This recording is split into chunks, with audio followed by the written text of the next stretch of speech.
O mga kababayan, narinig nyo na ba yung term na etsuserang palaka? Ha? Eto na! Eto na mga kababayan, ang literal na kahulugan ng etsuserang palaka.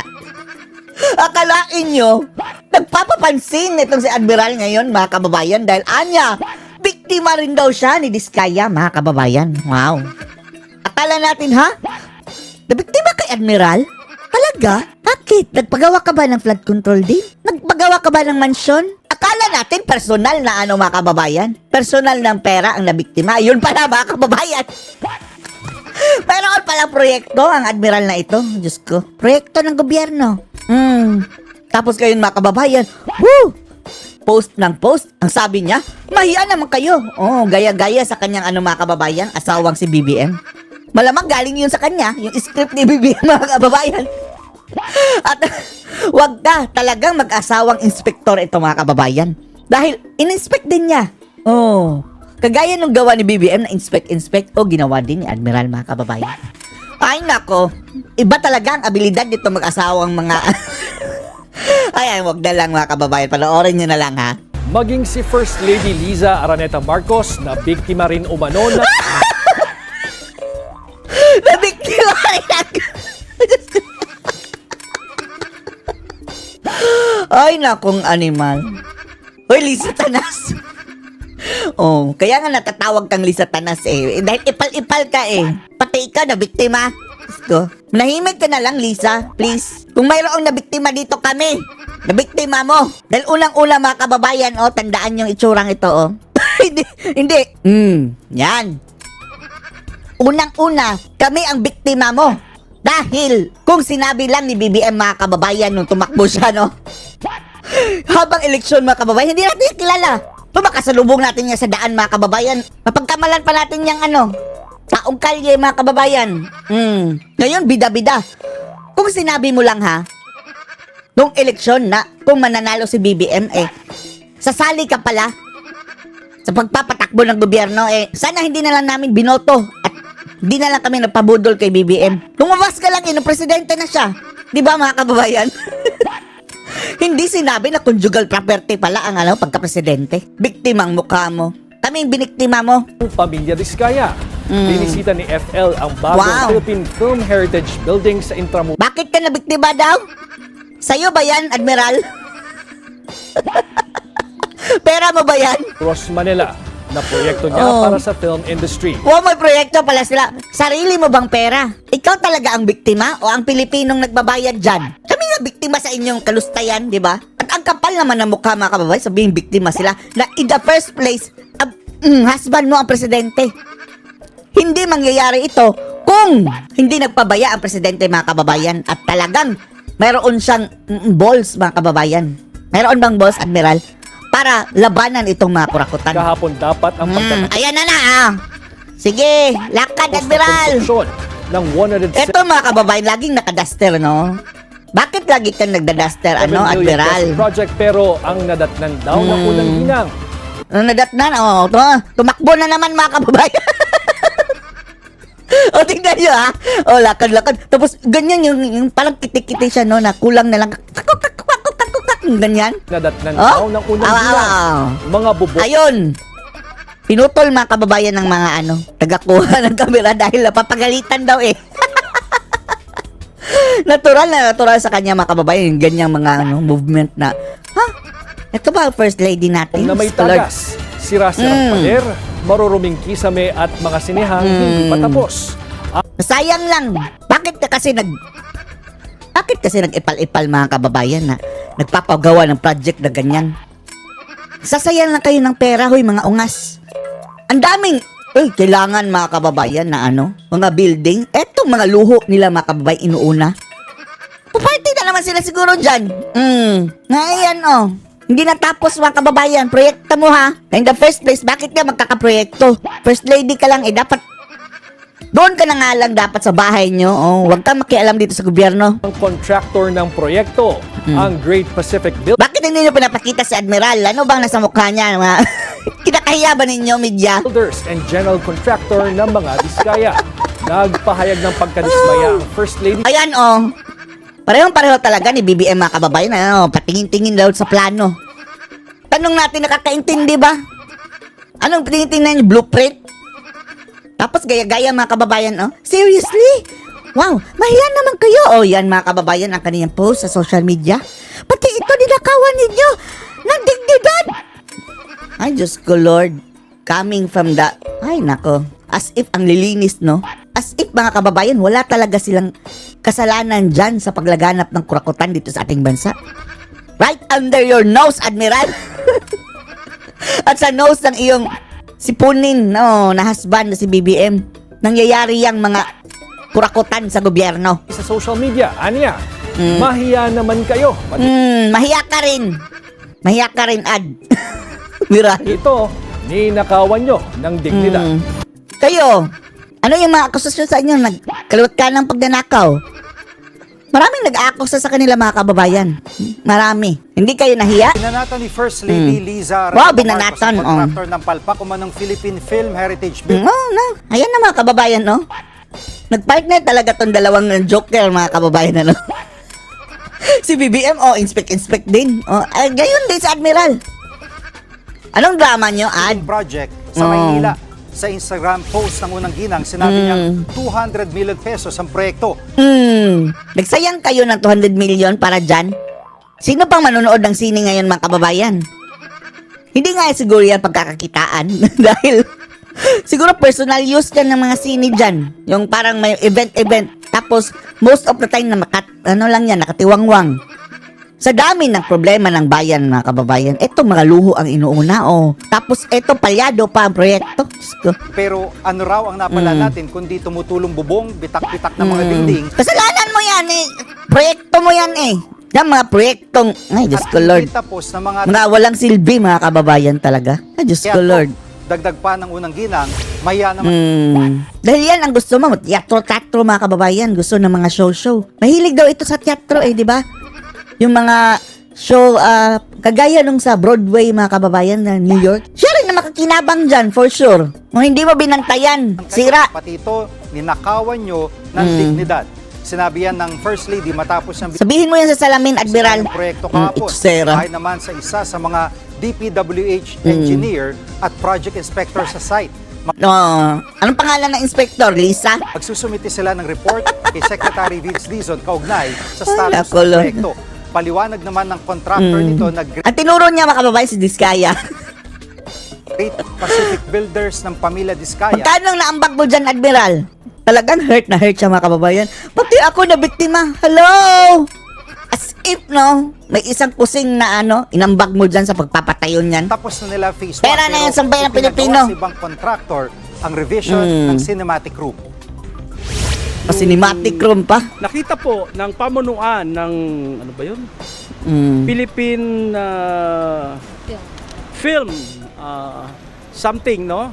Na si chairman ng yung kanilang chairman, no? Sino to? I-revise po yung plan, yung Abogado ng mga Diskaya? specs po ng cinematic room. So kumuha po sila ng ibang kontratista. Explain it to Admiral para matauhan. Okay. Ang gumagawa po doon ay hindi po ang Yan ang problema dyan, mga kababayan. Mayroon nang nanalo sa bidding and then kukuha pa ng other contractor. Bakit hindi yung nanalo sa bidding ang pagawain? Great Pacific Builders and General Contractor Inc. Kundi po ang gumagawa po doon ay Theater Box Solutions and Services Corporation. Hindi po amin yon. Nakita nila Bakit nagalit si Admiral? Na ongoing po sa may cinematic room. Ito po ay hindi po kaya. Hindi na ang kumpanya ng mga Diskaya ang kontraktor ng ginagawang Film Heritage Building sa Maynila. So fake news si Admiral. Ang sabi niya, biktima din ako ng Diskaya. Ito ang nilinaw ni Attorney Cornelio Samaniego III, Ay, Legal nako. Counsel ni Curly at Sara Diskaya. Pagalitan niyo si Admiral. Sa Great Pacific Builders and General Contractor Incorporated ng Department of Public Works and Highways, 143 South Manila million. Engineering District. Ang Phase 1 pa lang yan, ha? Ang Phase 2. Ay, Phase 3 pa siguro. Phase 1 ng konstruksyon nito sa halagang higit 143.22 million pesos. Ang naturang kumpanya, isa sa pagmamayari ng mga diskaya na ngayon ay revoke na ang lisensya bilang Revoke. kontratista. Sa Instagram post ni First Lady Liza Araneta Marcos, Ayan na siya, may nag-inspect pasaring ito na, oh. sa bumuo ng bagong Film Heritage Building. Bakit ka kasi nagproyekto-proyekto pa, Admiral? Manahimik ka na lang. Pakasasa ka na lang dyan sa ano mo, sa bahay ninyong mansyon. At sinabing sa halip na maging lugar para sa mga alagad ng sining, Nung alagad ng Satanas, talong-lalo na dyan sa Malacanang mga kababayan, puno na ng mga animal. badaan niya sa kanila ang mga may tagas na bubong, bitak-bitak na pader, hindi pa tapos na mga tanghalan at kisameng may mga marka ng tubig. Paliwanag ni Attorney Samaniego, Phase 1 lamang ang hawak ng Pacific Builders at mayroon ng Certificate of Completion na i-turn over Presyon na! na rin anya ito sa implementing agency na DPWH noong December 2024. Ayon kay Samaniego, ibang contractor na ang may hawak ng kasalukuyang construction. Pero kayo pa rin ang gumawa ng Phase 1. Nagtuturuan ng mga kababayan. Ang Phase 1, amin lang ang Phase 1. Ituro niya sa naggumawa ng Phase 2. Hanggang sa huli mga kababayan, wala yung mapapanagot. Bakit kasi magpapagawa ka ng teatro, Admiral? Luho na naman yan para sa inyong mga enjoyment. Diyos ko, Nagsimula Lord. nitong January 2025. Ni-revise po yun. So kumuha po sila ng ibang kontratista. Ang gumagawa po doon ay hindi po ang Great Pacific Builders and General Contractor Inc. Kundi Bakit nabitak ang pader sa Phase 1? po ang gumagawa po doon ay Theater Box Solutions and Services Corporation. Hindi po amin yon. At hindi po namin alam kung sino po ang nangontrata po doon. Tuloy naman ang pagsasampa ng kaso laban sa mga nag-organisa Nasaan na yung pinakintab mga kababayan, nilagyan ng top coat? ng rally kahapon matapos mamato ng putik at sulatan ng mga salitang magnanakaw ang Ayun na siya mga kababayan. Nandun. ng St. Gerard Construction. Ayon kay Attorney Samaniego, kilala na nila kung sino-sino ang mga ito at inaayos na ng kanilang legal team ang Ayan na, Itong syunga mga kababayan. Kasali ito sa kakasuhan. Wala pinakintab lang niya mga kababayan, di ba? Clear coat ang kanyang in-spray. mga dokumento. Malicious mischief, vandalism, unjust vexation. Nauna patuloy na kulong mga kababayan kaysa sa mga diskaya, mga syunga na mga ralista. Ayun po yung nakikita namin bilang sa punto ng abogado po. Sige, Bahala na po tuluyan ang ating ninyo. prosecution kung ano po yung Tuluyan paano nila ninyo. ma-appreciate yung ibibigay po namin mga ebidensya. Wala pang petsa kung kailan nila ihahain ang criminal complaint sa Pasig Fiscal Ngayon na! Office. Ngayon na. Samantala, kasunod ng protestang muling idinaos laban sa mga ito ayon sa kampo ng mga diskaya, malaya pa rin ang mga progresibong grupo na Kung kailan nandun ang media mga kababayan, saka naging agresibo ang mga mga makakaliwa. Inantay talaga na mayroong mga medyang nagbibideo sa kanila and then, galit-galitan. Pero nung wala pa mga kababayan, tahimik pa muna sila. Doon na sila nagsisigaw mga kababayan, andun na ang mga media. magpahayag ng kanilang mga opinyon basta't alam ng mga ito ang kanilang limitasyon. Evan Alvarez, UNCV News and Rescue. Diyos ang aming sandigan kong nahahalagahan. 2 buwan matapos muli Nabalita na ito, no? Nabalita na pala ito kay Mike Abe, mga kababayan. Sabi kasi ng mga bangag mga kababayan yung mga denial pa rin. AI lang daw yun. AI ba yan? palit ng secretary. May gusot na naman sa Presidential Communications Office. Office Sabihin nyo ngayong AI. So, peke itong si Corina. CO. Alamin kung bakit sa agenda report. Umamin na nga si Mike Abe. Talagang sinabi niya yun, hindi yun AI. Ivy Reyes. Sa isang live broadcast ni People's Galaw-galaw! Television after Galaw-galaw! si Magabe, ibinunyag ng veteranong aktor ang umano'y korupsyon sa loob ng PCO. Alam ba nyo dito sa PCO, Presidential Communication Office, may problema rin. Lahat na lang mga kababayan mayroong kurakutan dahil yan kay BBM. Walang ibang dapat sisihin mga kababayan. Nagiging complacent si BBM mga kababayan. Weak. Wala nang takot sa kanya itong mga mga magnanakaw mga kababayan na nasa gobyerno. Hindi ko nilalahat. Dito Lahatin lang mo sa lang. Channel 4 may problema rito. Walang development dito kasi para dito nagpapalit ng damit kasi ang mga manager dito. Saan niyo pala nakuha itong footage na to? Baka ito yung na-screen record lang mga kababayan dahil binura na eh. Ang PTV mga kababayan, wala na. Hinide nila mga kababayan. Ano ba kayo PTV? Every 3 months, every 4 months, nagpapalit ng manager. Sa kasalukuyan, General Manager ng PTV ang dating Executive Officer ng Television and Productions Exponents at Tape Incorporated na si Maria Lourdes Choa Fagar. Palit-palit na lang. Ito ngayong Agosto si Choa Fagar nang palitan niya si Robert Dollar na 4 na buwan lang namuno. Kaya good morning, Secretary Deg Gomez. Ito si mga kababayan, Mike Abe.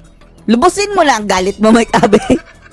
Galit-galitan mga kababayan sa kurakutan and then hugas kamay kina Lisa at saka ni kay BBM.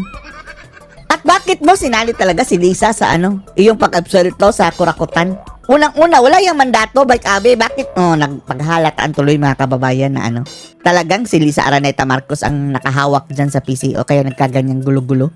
Sir, gumalaw-galaw ka naman. Galaw-galaw. Puntahan mo ang mga opisinang nasa ilalim ng PCO. Meron ding corruption yan. Hindi ba alam kayo kinupuntahan? Gagalit, guilty. At magalit kayo, mag-guilty kayo, wala akong pakialam sa inyo. Guilty na. Sibak ka na nga eh. Napilitan mga kababayan mag-resign dahil ginurgor ang kanyang programa. Wala na. Sinabihan, wag mo na yan. Alisin na natin yung Mike Abe Live. Sobra na eh. Pagpapatunay lang po ito mga kaibigan na hindi lang ang DPWS ang may problema sa paggamit ng pera, paghawak ng pera, proposed project at budget every year. Maraming ahensya ng gobyerno ang may ganyang problema. Sa loob Banatan mo na yan, Isali mo ito, Mike Abe. Dahil kung yung kalbo lang ang mo, binabanatan mo, mayroon kang ibang pakay. Selective ang inyong, mga birada tungkol sa korupsyon. Yung talagang punot dulo, hindi mo sinasali. Ano bang gusto mo? Gusto mong pumalit dyan sa kalbo? Pwede. Pero hihimod ka muna sa pitan ni BBM mga kababayan. Nagpapabango ito papasipsip mga kababayan. Baka bigyan ng another na siguro. Posisyon. Bakit hindi mo tira-tira si BBM? Kung talagang seryoso ka dyan sa pagiging corruption crusader mo Mike Abe. Eto na, number one na. Number 1 na dapat mong batikusin. Dahil siya ang presidente. Absuelto pa niya mga kababayan. Malinis. Maganda ang gawa ng ating presidente. Ang ating first lady din. Animal. ng 3 taon ni Pangulong Bongbong Marcos, pang-5 kalihim na si Dave 5 na, Gomez na sumunod kina Jay Ruiz, Cesar Chavez, Cheloy Garafil at Trixie Cruz Angeles. Buti naman si Trixie mga kababayan naalis na. Early pa lang. Ayon kay Abe, hindi maayos ang gusali at maintenance ng istasyon kahit na may budget naman ang ahensya. Dagdag niya, kailangan ding linisin ng PCO dahil sa pagpapalit-palit nito ng managers. Sino may kasalanan yan? Tanong mo kay BBM. Bakit hindi mo kasiguhin si BBM? Bakit ka papalit-palit? Ano ba talagang gusto mo? Office of the President ito pero hindi alam ng Pangulo. Pinagtripan nila ang PCO mga kababayan dahil yan ang parang nagbebenta kay BBM na imahe mga kababayan. Sa tuwing mayroong mga nabibidyohan na mga kapalpakan nila ngag-ngag mga kababayan at ni Lisa. Papalitan nila. Disposable mga kababayan, mga tao dyan. Bakit hindi mo mabatikos yan, Mike Abe? Ngayon, ikaw nang babay. Maraming problema, sir. Pakiayos lang po, Dahil kaya tuloy-tuloy tayong pagbabayad ng buwis. Kaya nga, nilulustay lang. Bilyon-trilyon ang budget natin. Sino ba ang mapanglustay? Taon-taon, alang-walang nangyayari. Nakakahiya tayo, sa totoo lang. Talaga. Buti naman, ginawa mong tayo. Dahil si Lisa Araneta Marcos, mga kababayan kanina, at saka si BBM, mahiya naman kayo. Kayo talaga ang dapat mahiya. Hindi sila kasali mga kababayan sa dapat mahiya dahil mga walang hiya siguro. Sa official social media page ni Abe na Mike Abe Opinions, Umalis na po sinabi ako. nitong umalis na siya sa PTV, IBC 13 at Radyo Pilipinas. Sa ngayon, wala pang pahayag ang Malacanang o si Secretary Gomez sa issue. Papatayin nila yan ng issue niya mga kababayan dahil basta kurakutan ang ina-expose. Wala yan. Hindi yan lalabas. Pati sa PCO mga kababayan, malaking balita yan. Hindi mo babalita. Mike Abe na mismo nagsabi minsan nga yung binabasa ko ayaw daw niya mga kababayan dahil para sa kanya, kung siya lang daw ang tatanungin mga kababayan, mukhang hindi ka panipaniwala. So ano yung mga pinagbabalitan niyo dyan sa PCO? Fake news? Para sa agenda, Ivy Reyes. Billionaire News Channel. Binaha na naman ng protesta Ano na ang naman opisina yan? ng Pamilya Diskaya sa Pasig City. At Doon naman kayo kay Tambaluslos, hoy, mga bugok na mga rallyista. Sa bahay ni Tambaluslos, wala tayong narinig mga kababayan na protesta ito sa mga bahay ng mga politician. Bahay ni Zaldico, may bahay yan kahit saan si Zaldico eh. Bahay ni Tambaluslos. nawagan nila mapanagot ang tinaguriang King and Queen Magkano, akbayad? Oh. ng anomalyang flood control project. Narito ang agenda report ni Hannah T. Oh? Itong mga kabataang nagunggong mga kababayan ng mga makakaliwa. Shame on you, Diskaya. Shame on you to all public officials Maawak ka sa nanay mo, and hoy. politicians. Politicians, maawa ka sa magulang mo. Use our funds. Pinag-aral ka. Andiyan ka sama-sama ka sa kalsada. Sana nga lang ha, wala dyan sa inyo ang mamundok. Masisira ang buhay nyo. Samantalang yung nag-uulol sa inyo. Nagpakasasa sa sarap dito. Huy, Eto mga kababayan, no? Sana mamulat itong mga animal na to, no? Na etong mga leader nila mga kababayan, sila yung mga number 1 na mga buaya na nagpapahirap dito sa bayan. Diyos ko. Kahit, sige, i-audit nyo yan. Yung mga legal funds mga kababayan. Diyan na yan yumaman kung napaupo sa kongreso bilang party list. use public funds to fund your luxurious lifestyle. Shame on you po. Ang kakapal talaga. How about sa Tambaluslos? Ito ang matapang na sagot ng Akbayan Youth sa Si Akbayan? ikinakasang legal action ng mga Diskaya sa mga nagprotesta sa kanilang opisina kahapon. Mauna, patuloy kayo Binato ng makulong. putik ang gate ng St. Gerard Construction at nag-spray paint pa sa dingding at glass panels ang ilang flood survivors. Sa Flood survivors. ngayon, nag-iipon raw ang Diskaya Camp ng ebidensya What base sa CCTV para sa kasong isasampa sa kanila. Magnanakaw, kurakot at ikulong. Ilan lang yan doon sa mga salitang ini-spray paint ng mga nagprotesta na environmental group at flood survivors dito. Yung nagdala ng top coat mga kababayan, ng clear coat, bidang-bida siya mga kababayan. Siya na ang pinaka-famous ngayon. Sa harap ng St. Gerard Construction kahapon. Kung mapapansin natin, nandito pa yung bakas ng putik na kanilang ibinato dito sa gate. Nasundan pa ito ng isang protesta ngayong araw. Higit kumulang 100 mula sa Akbayan Youth at Ilan dyan ang estudyante na dapat nasa paaralan mga kababayan? Inulol ng mga rallyistang mga Sino bang leader dyan? Si Percival? Akbayan yan eh. Aklayan. Youth Against Kurakot ang kumalampag sa opisina ng Diskaya family. Mga flood survivors daw ha. Malamulto ang suot ng ilan sa kanila na may mukha pa ni Grabe, Sara. mayroon talaga mga props itong mga umaasa sila mga kababayan na matutulad tayo sa Indonesia. Yan ang gusto nila mga kababayan. Eto, wala ito yung talagang walang loyalty ito mga kababayan dito sa kina BBM. Maging kay Tamba, hindi pa muna nila mga kababayan, pinipitik si Tamba dahil nakikinabang sila. Wala itong loyalty. Gusto nito mga kababayan, chaos. Chaos. Nabubuhay ito sa gulo eh. At ang kanilang anak na si Gerard. Ang Diskaya couple ang tinaguriang King and Queen of Flood Control ngayon na di umano'y nakalikom ng higit At saka, diversion ngayon. Yan si BBM mga kababayan, pwede na yan ipaano yan. Pahuli na yan. Bakit wala pa? Pinapatagal mga kababayan dahil sabi niya, libangin muna natin sila mga kababayan sa mga balita dyan sa dati blood control. Dahil habang yan, silently tayo dito, gagawa na naman tayo ng katarantaduhan. Yan. Ito si Boy, atin yung gawing ombudsman, and then si Sara, atin yung ipapakulong plunder. Tapos gagamitin natin yung sabi ni Bato na pupugutan daw ng ulo o ibibitay ang plunder. O unahin natin si Sara Duterte niyan. Mga animal, lahat na lang mga kababayan. kumulang 31 billion peso worth of flood control projects. Dapat magalit at ipakita natin ang galit nating mga kabataan ng Huwag kang mangulol ng mga ibang kabataan. Mag-aaral muna sila. Bahala na kayo, bulok na kayo. ordinaryong mamamayan dahil hindi naman po normal ang ginagawa nila. Pati ikaw. Hindi raw rito matatapos ang mga protesta. May ID pa mga kababayan, Sino bang magulang nito? Kung ganyan lang ang kahinat na ng inyong anak, huwag niyo pag-aralin. Nasasayang lang. Hahayaan nyo yan, mapupunta yan sa kabundukan. Hindi lang to kay Diskaya. Mas maraming bakit? contractors, mas Puntahan mo si Hazaldi ko. maraming politiko, mas maraming public officials ang nasa likod ng malawakang flood control Nawala na kasi kayo ng kredibilidad, huy, akbayan. Kung mga ordinary tao tipon-tipon dyan, mga kababayan, bibilib tayo, pero eto, no? Itong mga animal na to, mga kababayan, notado, mga notadong mga scam na ito. akbayan. Peaceful naman daw ang naging rally ngayong araw. At Parang kiniliti sa mga kababayan, sa puwit, no? Ano daw? ang naging rally ngayong araw. Awoo! Ay, nako, Lord. Peaceful naging rally ngayong araw ayon sa Pasig City Peaceful? Hinayaan yung magbandal dyan at magbato. PNP.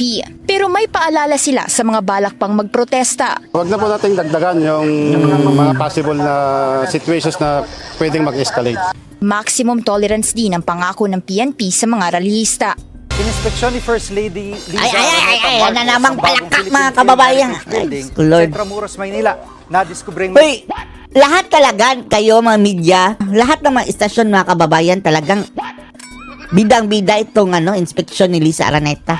Ano ba yan? Inspektor ba yan? depektong gusali ng mga Diskaya rin ang kontraktor. Live mula sa Maynila, nangunguna sa balita si News 5 Palace correspondent Maricela Lino. Kala natin tapos Maricela, ano nakitang problema sa gusali? Ano nakita ni Admiral sa gusali? Kasama ba sila ni Claire Castro, mga kababayan? Yung turo-turo din, parang syunga si Claire Castro. Kaya pala, nag-viral yung litrato ni Claire Castro, parang animal na syunga. Nandito tayo mismo sa loob ng tanggapan ng Film Development Council of the Philippines. Ito yung inayos sana na dapat ngayong araw na ang completion. Pero hanggang ngayon, hindi pa ito tapos. Ipapakita ko sa iyo, Jiggy, yung Ipakita isa sa mo. mga highlight ng building na ito, which is yung cinema. Ang sinasabi sa atin, September 4, dapat tapos Gawin niya na yung parang personal use. pero makikita natin na May cinema pa, mga kababayan, ng proyekto ni Admiral. ongoing Wow. pa rin ang construction at balita natin, isa doon sa mga nakausap natin, Tapos completed na ngayong araw. construction worker kanina Sa papel, mga kababayan, completed na. September 15 pa matatapos. So, hindi na sila umabot sa deadline. Bukod dyan, inikot din ito kanina. Kasama nating nag-ikot si Palace Press Officer Undersecretary Claire Castro. Kasama pala ang trililing, mga kababayan. Yan ang amo ni Claire Castro, mga kababayan, si Admiral. Kaya hindi natatanggal. Akala natin kasama ni Jeroes, masisipa, mga kababayan, sa mukha. Wala, andyan pa rin ang Claire ring. Handpick yan, Admiral, mga kababayan. Kaya ganyan na lang ka, kaangas. Kahit anong sasabihin niya, walang talagang pananagutan. Nagre-reflect yan kung sino ang kanyang amo, mga kababayan, Kaya huwag kayong maniwala dyan sa mga drama-drama nilang Admiral, mga kababayan. Bangag, bait-baitan. Nagre-reflect yan sa bunganga ni Claire Castro. Nakita natin na hindi pulido yung finishing ng elevator. Yung ibang mga kwarto Sa elevator finish pa? instead na naka-tiles, which is Ayan ang duster, supposedly yun yung design na nakalagay dun sa original.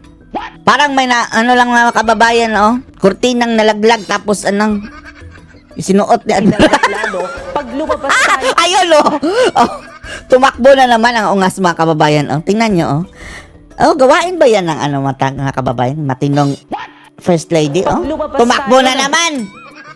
Ay, nako, Admiral. Bakit niya kailangan tumakbo, Ad? na plano, Oh, pag lumabas tayo ng building na ito sa Intramuros, Ay, wala nako. alibod.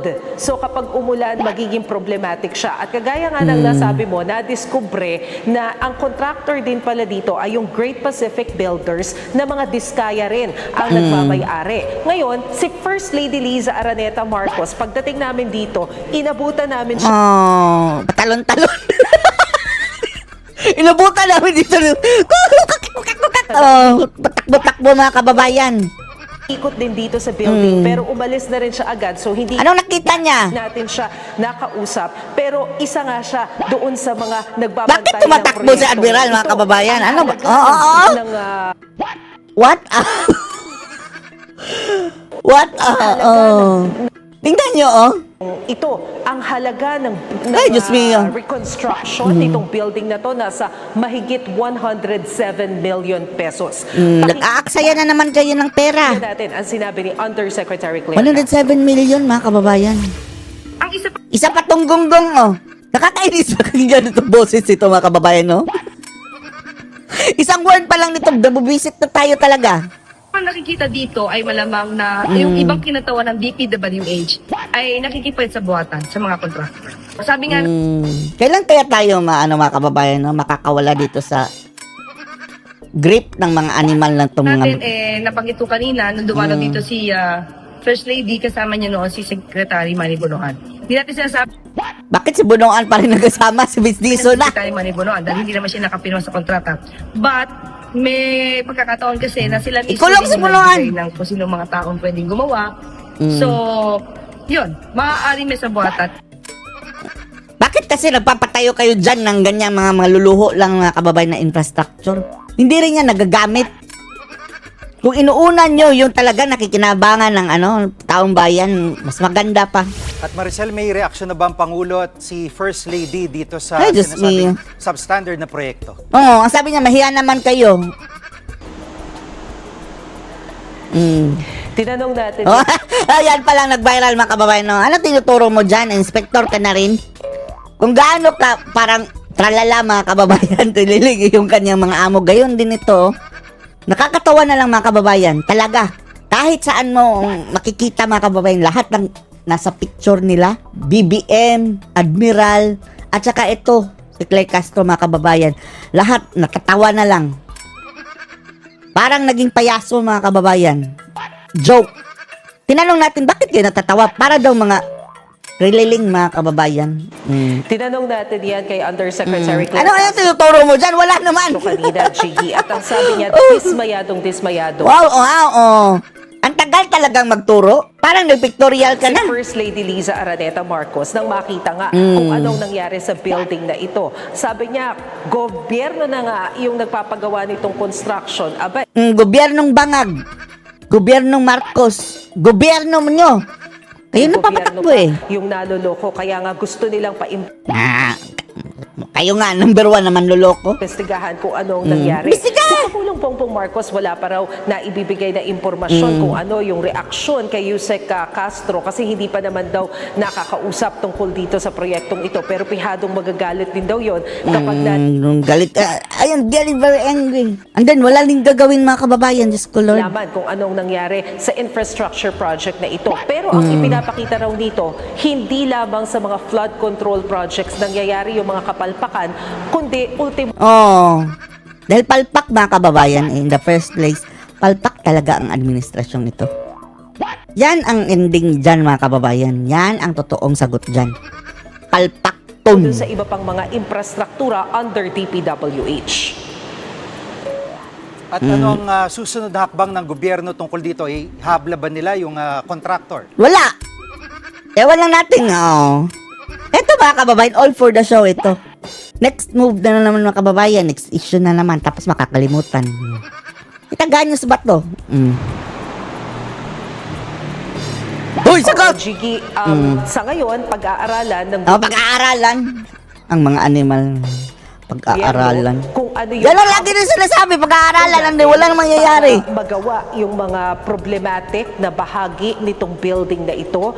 Pero isasagawa rin daw nila yung investigation para malaman. Sige, kung hanggang sino imbestiga nga lang yan. masapahan ng civil liability at ng estafa etong mga diskaya o kung sino man pa yung ibang mga taong involved dito sa isinagawang proyekto dito sa may Intramuros. Jiggy. Nako. Ano masasabi niyo dito mga kababayan? Post your comments below.